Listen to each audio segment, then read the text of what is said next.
we got as far as, you were telling me that you were at, basically, this Wolf, Patrick guy, he was the one that, let me read this here,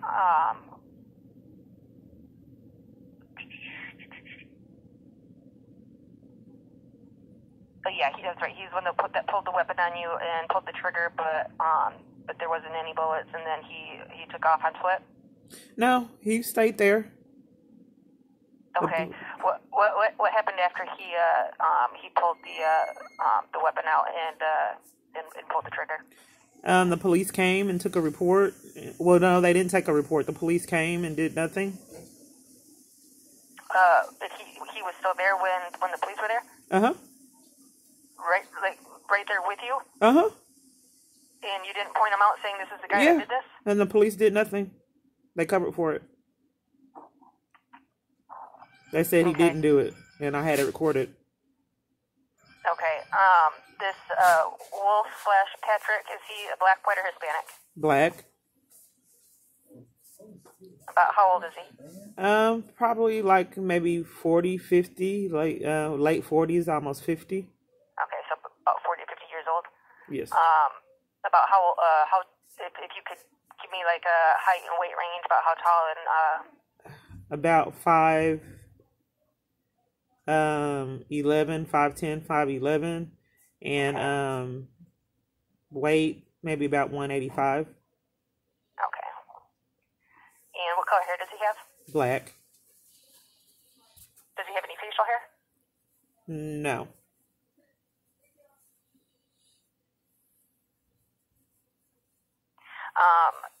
As far as his haircut, is it a buzz cut? Is it kind of long, kind of afro? What? It's short, like a buzz cut. Short. Okay, short buzz cut. Okay. Any tattoos, scars, anything that you could visibly see that would jump out, that would be an identifier for him? No, but he's on my channel. Okay. The channel I gave you. Hold on a second.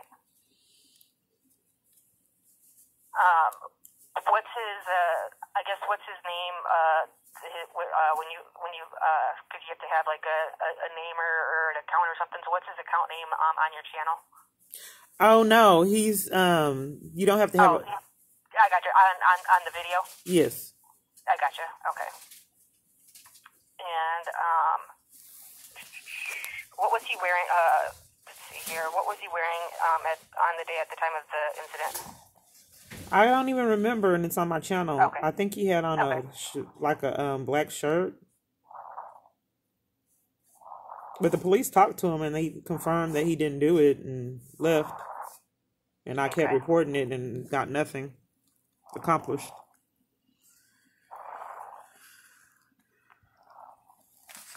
And they never.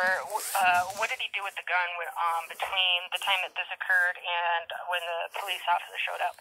I have no clue. The police weren't really concerned about it.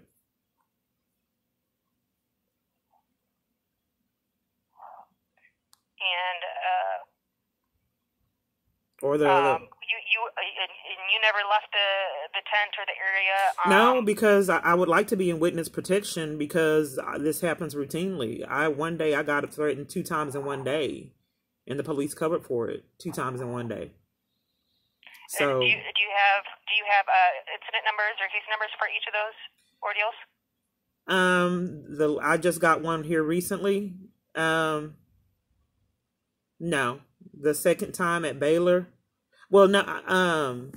A lot of times they wouldn't give me police reports. They say they do a statement at first. They wouldn't give me the police reports, and I couldn't get an investigation done. Okay. Well, even that. Any time when you call the police and they come out, at least ask them for either, if they're not going to do a report, ask them for like an actual like incident number, because because anytime officers go out on a call, everything is tracked by at least an incident number. So even say say we get called out to a loud music call or random gunfire, and they just someone calls, says I hear random gun shots in the area, but they just want they didn't hear any screaming, so they don't necessarily want to be contacted, but we still go out there. By the time we get out there, we don't see or hear anything. That call, even though we don't speak to anybody, it's still, because someone called in, it still has what we call an incident number. And then when a report is made, then that's then called a case number or a report number. So if they come out again, you can and say they're not going to make a report, ask them for the incident number for the call. So that way you still have that documentation stating that, showing that you did call the police and everything. What if they refuse it? Then ask for a supervisor. Okay. There's no reason why they should. It's just an incident number basically saying that. Oh, they have refused it tons of times, dozens, not tons, but dozens of times it's been refused. Okay, so. This most recent time that you've called 911, was it before or after this incident? Was it before or after? After. The trauma of all the experiences combined just had me in a really hopeless state. So the last time I talked to a victim's advocate trying to get advocacy, and I couldn't get the advocacy, but they at least took the report this time. But a victim's Parkland has been denying me the right to have advocacy there for a while, and multiple other advocates. That's why I'd like to go and visit witness protection, because I can't get. I get the conspiracy to violate civil rights. I get denied services routinely, if not all the time. Yeah, as far as I know, we don't provide or we don't give out witness protection services or that's more of a federal thing. Can I be referred? Is this going to be referred to the FBI because it has a lot of components for the FBI? This offense here? Yes, because I'm telling you that he make terroristic threats. The person that is telling these people to behave the way that they're behaving.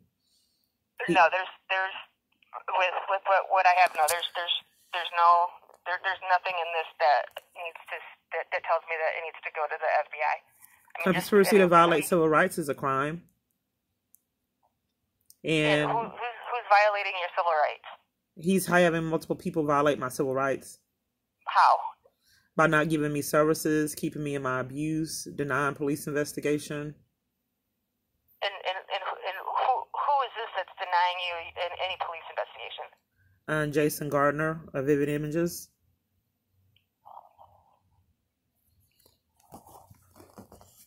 Then that would be something that you would need to go through, I think you'd start through some sort of a civil court or get an attorney. I did. We don't.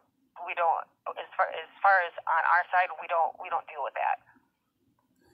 Okay, so I just have to, pray that advocacy happens, because I haven't had an advocate or a protection, or even. I can give you the name and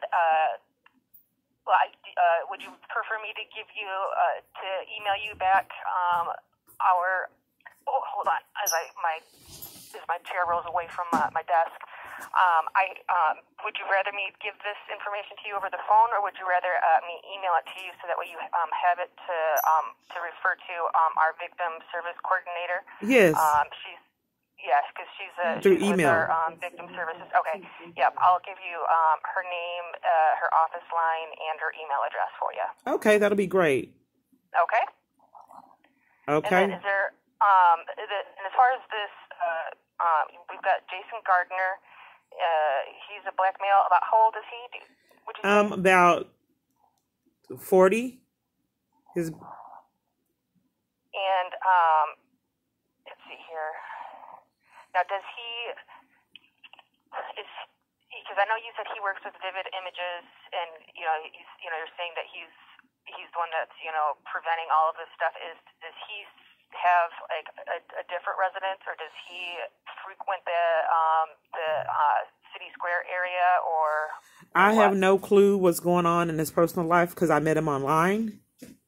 And mainly it's been very minute and personal for the personal relationship. It's just mainly online, and I communicated with under fake pages. He would communicate with me. I thought it was really odd under fake pages. He didn't want a paper trail, and I didn't understand. Okay. So you've never dealt with him, quote, in person? He had me come up to his event in Louisiana twice, and I didn't make it in in December, and my lights went off. And they didn't know why. Okay. Because I couldn't afford to go. It was Christmas time. Yeah. So go ahead. Yeah, I thought it was pretty unusual when I told him I couldn't go. Within hours, my utilities went off. The same day. Okay, but you've never... Have you met him in... Yeah, I met him 2 times when he had me come to his networking event, and then I saw him stalking me when I lived in Itasca. I saw him stalking me in person. When you were living where? In Itasca. Is that a city? I'm sorry. Yes, in Texas. What was the name of the city again? Itasca, Itasca. I had a false arrest out of there. Okay. False charges. Sorry, I'm not from Texas, so. Oh, that's okay.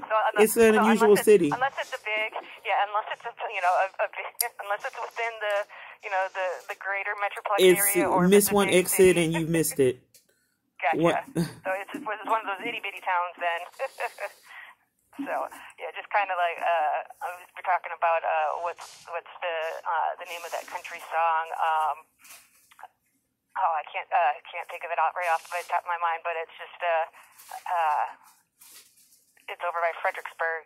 It's that country song that I forget who sings it, but it's an old country singer, but down by Fredericksburg, where basically it's a one intersection town, and just one light, and it has a dance hall, and then it has like the general store and the bar all in. You don't have to worry about stuff like this, then it would be nice, but it was a bribe town that was acting strange, that he buys off neighborhoods, so that's another part about this abuse and experiences, environments. But he's never been out to City Square over by Malcolm X and he's a stalker. So that's his preference. He wants to be behind the scenes and gaslight me for me being the problem. He just prefers to be behind the scenes and watch. Gotcha. And so, do you have any idea, or do you know if this Patrick and this Jason Gardner have any sort of, I don't want to say relationship, but any sort of ties together? I have no clue. Know each other? Okay. There's so many people involved in it. I don't know how. I think that there's some kind of app, a black market app, I guess you can say underground, where these people get messages and then they get things to do, so they're told what to do. Okay. It's like some kind of gang stalker, because it's a gang of people stalking me. So gotcha. I actually talked to one. He says they get paid direct deposit. Because it was going on so long. A lot of them are really arrogant. I'm sorry? You said they get paid by what? Direct deposit. Direct deposit. Okay. It's a big empire. Yeah. And the money is just automatically deposited. Right. When they do the assignments, like the Grand Theft Auto, they're making it real. And can you imagine Grand Theft Auto real? No. Yeah, that's I've been living in something similar to it. All right, and I haven't had it, like I said, because I was leaving early myself yesterday, and been your YouTube channel and checked out that video, and it's Kiana Clark piece, so KeyanaclarkPeace. Yes. Okay, just wanted to make sure I had that spelled correctly. Okay. I just wanted to make sure I had that spelled out correctly, so I knew what I'm looking for in case I was like, I can't find it. But I will email you Chrissy's information. She's our victim services coordinator. Is there any other information that you could provide me that you think would help as far as identifying this Wolf Patrick individual? I'm assuming does he hang around the City Square area? He does in that area in a tent. But he's not the only one that has, there's multiple other people. When you go to the channel, you can look at the conversation that we had the other day, and you can see that this is a pattern of people hired to threaten me, assault me, mistreat me. Right. No, I understand that, but what I have here, I'm only allowed to do anything or to file anything regarding this incident. So, well, if it all ties together, if we are not going to concentrate on all of it tying together, then the person that's hiring everyone is still going to keep doing it. Well, if that's the case, then like you said, if you've got because I know you said yesterday you've got like another civil rights issue, or you've got another case in the going on. But if that's the case, that that'll all of it will fall under that umbrella. But as far as me and what we have going on right here and right now, because basically the only thing we can do is we can only investigate and file anything that we know occurred here in Dallas. So if, say, somebody else is, if they're harassing you, stalking you, or whatnot, but say they're doing it, and whether it's over the phone or online, but they're not, when they're doing it, they're not in Dallas,